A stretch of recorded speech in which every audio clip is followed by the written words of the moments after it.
నిర్మాతల్లో మాణిక్యం. ఆయన సినీ పరిశ్రమే ఊపిరిగా నిద్ర, తిండి, పని, పరుగు, నడక, జీవితం, సినిమా తప్ప మరొకటి తెలియని వ్యక్తి రామానాయుడు గారు. ఇది ఒక సభగా కాకుండా ఆయనకు ఆత్మీయులైన నన్ను వాళ్ళు పిలిచినప్పుడు ఈ కార్యక్రమం బ్రీఫ్ చేయడానికి, పోస్టర్ ఆవిష్కరించడానికి రామానాయుడు గారిని కరెక్ట్ అయినా ఆయనకి శోభన్ బాబుకి ఎంతో ఆత్మీయ సంబంధాలు ఉన్నాయి. ఆయనతో 10 సినిమాలు చేసిన నిర్మాత అయినా అని మేము అనుకోవడం, నేను ఫోన్ చేయగానే ఆయన రావడం జరిగింది. సంతోషం. ఇక భరద్వాజ కేవలం ఇక్కడ శోభన్ బాబు గారితో సినిమా నిర్మించిన నిర్మాతగా ఇక్కడికి రాలా. ఈ కార్యక్రమానికి సంబంధించిన బాధ్యతల్లో మొత్తం ఆహ్వాన కమిటీకి సంబంధించిన బాధ్యతలన్నీ ఆయనకు అప్పగించి ఆయన చైర్మన్గా, అలాగే ర్యాలింగ్ కన్వీనర్గా, అట్లాగే దానికి సంబంధించిన పర్యవేక్షణ అంతా మా సంతోషం సురేష్ చూస్తూ మొత్తం సమన్వయ అంతా చేస్తూ అభిమానుల్ని మమ్మల్ని అందరినీ కలిపి సన్మానం చేస్తూ రాసింహ నరసింహారావు. ఇలా కేవలం సభ కోసం వచ్చిన మనుషులు కాదు, వీళ్ళందరూ ఈ కార్యక్రమంలో కార్యకర్తలు. అందుకని ఇది సభ కాదన్నాను. ఎందుకంటే సభ చేయాల్సి వస్తే శోభన్ బాబు గారికి ఆత్మీయులైన ఎందరినో పిలవాలి. Just it's only curtain raiser. ఇక విషయానికి వస్తే శోభన్ బాబు గారి 75 సంవత్సరాలు వజ్రోత్సవం చేయాలి అని అభిమానులంతా నా దగ్గరికి వచ్చారు.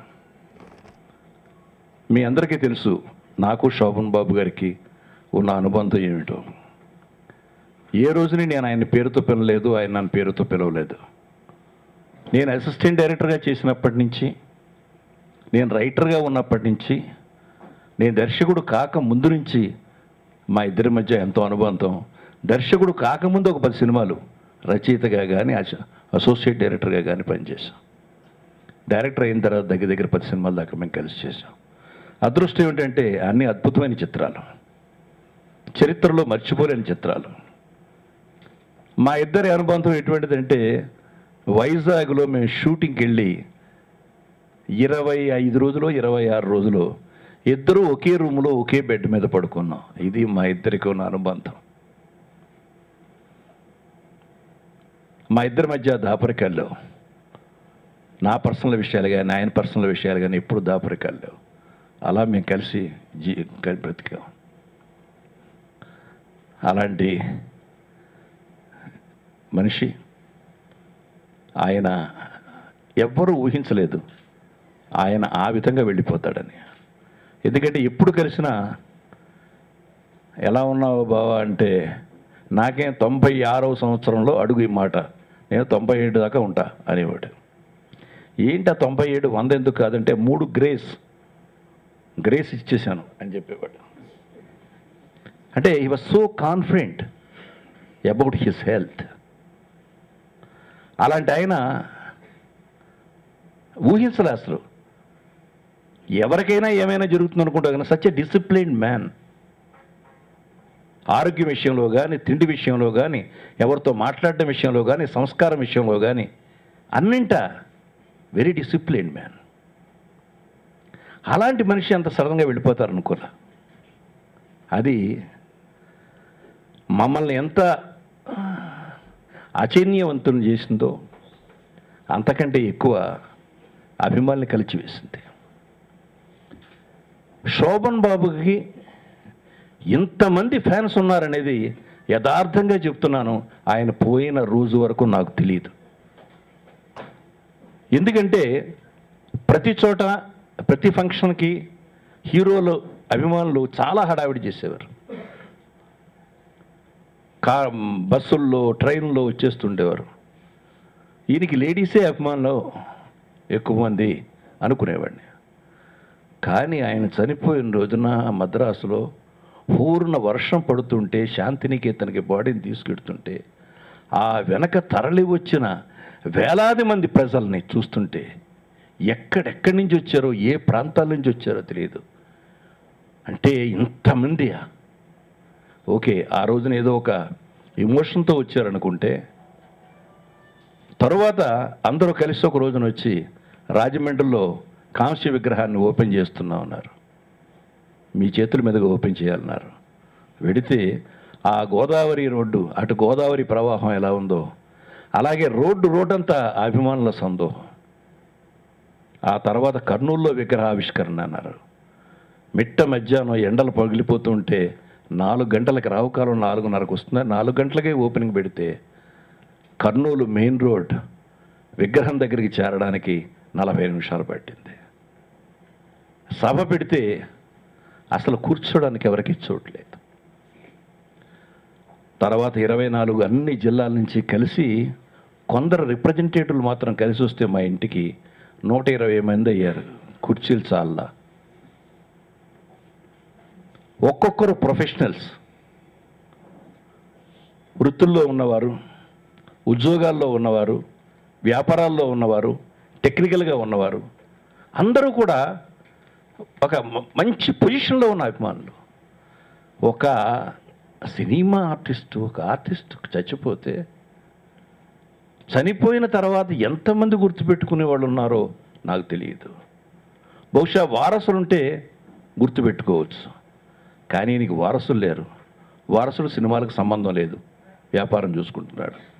అంటే శోభన్ బాబుకి నిజమైన వారసులు ఆయన అభిమానులు.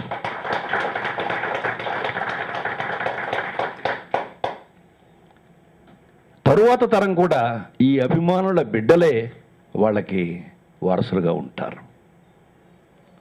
అంటే ఇది చాలా రేర్. ఇందాక చాలా బాగా చెప్పాడు, ప్రపంచ చరిత్రలోనే రేర్. ఒక నటుడు చనిపోయిన తర్వాత ఆ నటుడి గురించి, ఆయన కీర్తి ప్రతిష్టల్ని దేశానికి చెప్పాలి, ఆయన్ని చిరస్మరణీయుడు చేయాలి అనే ఆలోచన ఎంతమంది అభిమానుల్లో ఉంటుంది. అంటే మిగతా వారికి లేదని కాదు, ఉండొచ్చు. కానీ ఇంత కలిసికట్టుగా ఇంతమంది కలిసి, సుమారు రాజమండ్రి ప్రోగ్రాంకి నాకు తెలిసి 15 లక్షల పైన 20 లక్షలు అయి ఉంటుంది. అలాగే కర్నూలుకు 15-20 లక్షలు అయి ఉంటుంది. ఇవాళ రేపు చేయబోయే ఫంక్షన్కి 25-30 లక్షల రూపాయల పైన అవుతుంది. ఇంత డబ్బు మీకు మీరుగా ఎవరిని అడగకుండా అభిమానులంతా మీరు వేసుకుని ఒక కార్యక్రమం చేయడం అంటే నిజంగా అభినందించదగింది. దీనికి ప్రత్యేకమైనటువంటి గుర్తింపు పత్రికలు కానీ మీడియా కానీ ఇవ్వాల్సిన అవసరం ఉంది. అంటే ఇది ఒక ఆదర్శంగా నిలుస్తుంది భవిష్యత్తులో. ఒక గొప్ప కళాకారుడికి కానీ, ఒక గొప్ప క్రీడాకారుడికి కానీ ఆయన మరణం తర్వాత కూడా ఆయనకి మరణం ఉండదు అని చెప్పడానికి ఇది ఒక ఉదాహరణ కావాలి. అందుకే ఈ కార్యక్రమాలు చెప్పగానే నేను బాధ్యతలు తీసుకున్నా. ఇది జూన్ 30వ తేదీ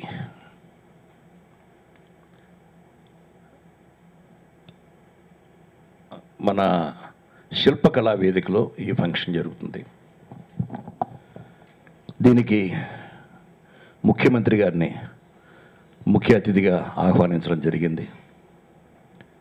ఇక ఈ రోజు నుంచి మిగిలిన అందరినీ అంటే ముఖ్యంగా శోభన్ బాబు గారితో పనిచేసిన నిర్మాతలు, శోభన్ బాబు గారితో పనిచేసిన దర్శకులు, శోభన్ బాబు గారితో నటించిన ముఖ్య ఆర్టిస్టులు ఎవరైతే ఉన్నారో వారంతా మనస్ఫూర్తిగా ఆయన మీద ఉన్న గౌరవంతో వస్తారని, రావాలని నేను కోరుకుంటున్నాను.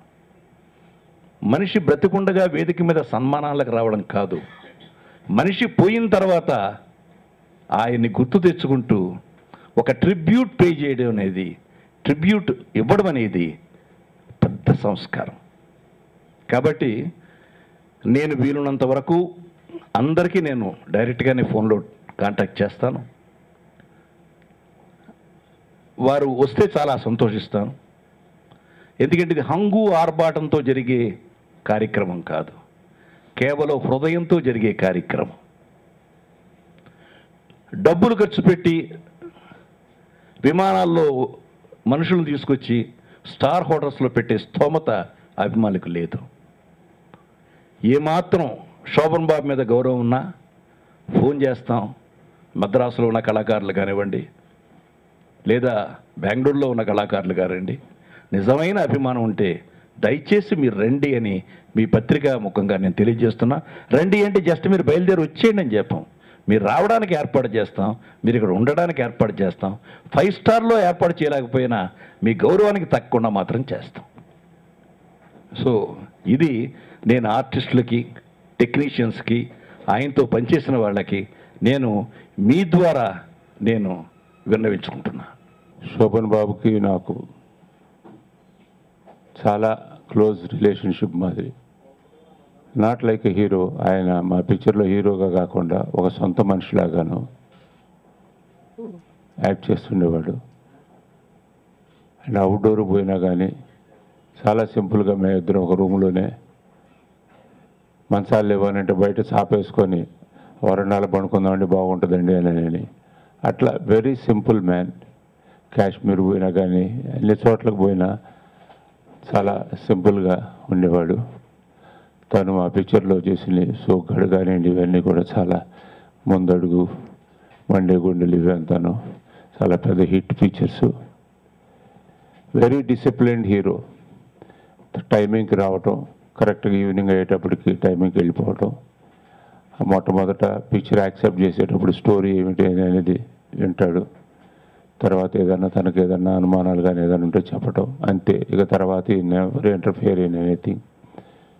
హీఈస్ ఎ ప్రొడ్యూసర్ హీరో అని చెప్పాలా.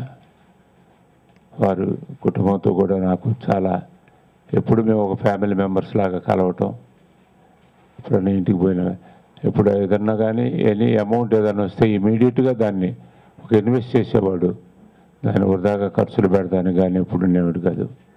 ఏదో ఒకటి కొనుక్కోవాలని. ఏం బాబు ఏంటి ఇంట్లో నిద్రపోనివా డబ్బులు అనేవాడిని. లేదు లేదు నిద్రపోతే లాభం లేదు అని చెప్పి ఇమీడియట్గా వాళ్ళ వియంకుడు కానీ వాళ్ళకి ఇచ్చేసి చక్కగా ప్రాపర్టీస్ కొనుక్కొని మద్రాసులో తన అందరి పిల్లలకు కానివ్వండి, ఎవ్రీథింగ్ ఈజ్ వెరీ క్లీన్. అసలు వాళ్ళకి మంచి చెడ్డ అంతాను. అట్లాగే ఫ్యాన్స్ తోటి కూడా చాలా, ఎప్పుడైనా సెట్కి ఎవరైనా వచ్చినా కానీ ఇదంతా వాళ్ళని ఎంతవరకు అంతవరకు మాట్లాడిచ్చేసేసి వాళ్ళని పంపించేయటం. రియల్లీ నారాయణరావు గారు చెప్పాడు అంతాను. వాట్ ఈ సెడ్ ఈజ్ 100% కరెక్ట్. ఆయన వాళ్ళ బాబు ఇప్పుడున్నాడు, బాబు అప్పుడప్పుడు కలిసాము. ఏదైనా వారి కుటుంబానికి అంత బాగుండాలని కోరుకుంటూ, మన ఈ రోజున శోభన్ బాబు గారితో 30th కదా, 30th జూన్ చేసే సినిమా చాలా బాగా జరగాలని ఫంక్షన్ కోరుకుంటూ సెలవు తీసుకుంటాను. పెద్దలందరూ శోభన్ బాబు గారి నుంచి చెప్పేశారు, చెప్తానికి నాకేమీ లేదు. అయితే గురువు గారు గత 20 సంవత్సరాలుగా సినిమా ఇండస్ట్రీకి జరిగే సంబంధించిన ఏ ఫంక్షన్ అయినా కానీ జరుగుతుందని కానీ భరద్వాజని పిలవండి అయ్యా అని చెప్పి నన్ను ఎత్తినంత పడేసిన దాన్ని నేను, కెఎస్ రామారావు గారు, చాలామంది అందరం భుజాన్ని వేసుకుని, మాకందరికీ రేలంగి నరసింహారావు గారు ఇంకా మిగతా చాలామంది అంటే ఎమ్మడపడి గుడ్డు చాకరీ చేసి మొత్తానికి అయిపోయినాకైనా చివరికి వచ్చి బాగా చేశారు అని వెళ్ళిపోతుండేవారు. సరే ఇది అయిపోయింది, దీంతో వదిలేస్తాడు అనుకుంటే మళ్ళీ నెక్స్ట్ ఇయర్ ఏదో పట్టుకొచ్చాడు. వచ్చి అక్కడ ఆయన ఒప్పేసుకోవటం, ముందు ఎవరు పెద్దలు 4 వెళ్ళి ఆయన అడుగుతారు, అడగగానే ఆయన ఒప్పేసుకొని నెక్స్ట్ ఫోన్ మాకు. సరే ఏదో పాలమూరు కూలీలని పెట్టాడు మా శేఖర్ బాబు గారు మాకు. పాలమూరు కూలీలంట. సరే, బట్ అది ఎంజాయ్ చేసాం చాలా. ఎంత ఎంజాయ్ చేసామంటే ఇండస్ట్రీ 75 సంవత్సరాలు చేసాము. అట్లాగే చిరంజీవి గారు చేసాం, రామారావు గారు చేసాం, నాగేశ్వర గారు చేసాం. ప్రతి ఫంక్షను చాలా అద్భుతంగా చేసాం. వీటన్నిటికీ మాకు స్ఫూర్తి దాసనారాయణరావు గారే. ఈ అన్ని ఫంక్షన్స్ ఒక ఎత్తు. ఇప్పుడు శోభన్ బాబు గారిది ఒక ఎత్తు. ఎందుకు అంటే ఈ అంతా ఇండస్ట్రీ పూనుకొని చేయటమో లేకపోతే కొంతమంది ఇంట్రెస్ట్తో చేయటమో జరిగింది. ఇక్కడ శోభన్ బాబు గారు లేరు, శోభన్ బాబు గారు పోయి ఆల్రెడీ సంవత్సరం అయిపోయింది. ఫ్యాన్స్ వాళ్ళు వచ్చి గురువుగారు అడిగారు, శోభన్ బాబు గారు అంటే సార్ ఎవరు చేస్తారు సార్, డబ్బులు ఎవడున్నాయి ఎక్కడ అవుతుంది సార్ అన్నా. నేను నీకెందుకే నోరు మూసుకొని చెప్పింది అన్నాడు. సరే సార్ అన్న. ఈ తర్వాత వీళ్ళు వచ్చి మేము చేస్తాం సార్ అన్నారు. సంతోషం అన్న. చాలా డబ్బులు అవుతాయి కదా, మీకు డబ్బుల గురించి ఆలోచించవచ్చు సార్, చేస్తాం అంటే మరి టీవీలకు అమ్ముదామా, లేదు సార్ మనం ఫంక్షన్ బాగా చేయాలి అన్నారు. సరే వాళ్ళు ఆ స్పిరిట్ చూసినాక భయం వేసింది, ఇది తప్పించుకొని పారిపోతే బాగుండేమో అనిపించింది. ఎందుకంటే మామూలుగా ప్రోగ్రాం అనగానే ఒక 6 పాటల హీరో పాటలు 6 డజనో పాడేసి సింగర్స్ని పట్టుకురావటం, డ్యాన్సర్లను పట్టుకొచ్చి 6 పాటలు 10 పాటలు డ్యాన్సులు చేయించడం, తర్వాత శివారెడ్డి గారిని ఎవరిన పట్టుకొచ్చి 4 కామెడీ సీన్లు చేయించేసి పంపించేయటం, అయిపోయింది షో అనుకోవటం, చేతులు దులుపుకొని వెళ్ళిపోవటం అనేది రెగ్యులర్ ప్రాసెస్. కొంచెం ఎక్కువ డబ్బులు ఉంటే ఎక్కువ సినిమా ఆర్టిస్టులను కూడా డ్యాన్స్లు ఆడిస్తూ ఉంటాం. కానీ ఇక్కడ అది కాదు.